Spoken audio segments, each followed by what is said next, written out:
Dai Kenti palasma Ngajal kiuman Manu kehidupannya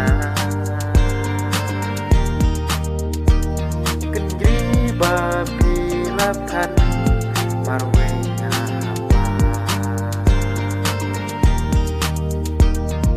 Syae asyae Dubor bipen nanga syawe Công thầy công thầy Long diện trong khi ngà persang bante Kapala abadon Thâu se bên ban ya ngà âm lòng Wat bên mong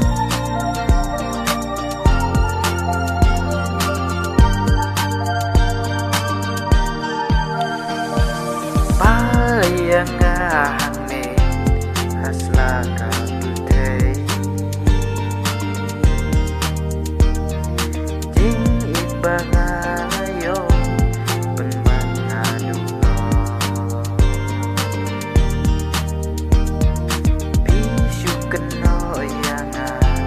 Piong riupo Yanga pila pentang Damunam sarang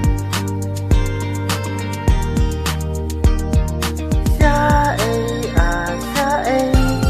Dubor bipen nanga syawe Công thầy Long diện trong khi ngà persang bante Kapala abadon Thâu se bên ban ya ngà âm lòng Wat bên mong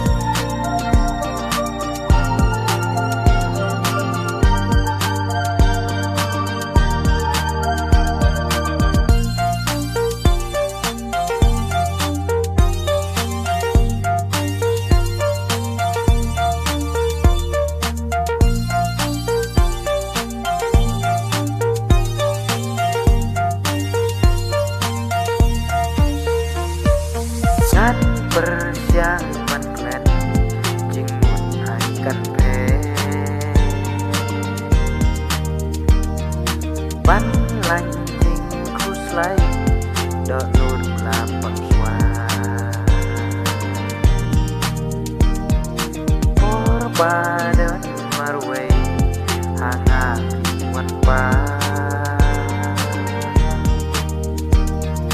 Ngắm dan ban ai Ngan su ông cụt ba Syae asyae Dubor bipen nanga syawe Công thầy Long diện trong khi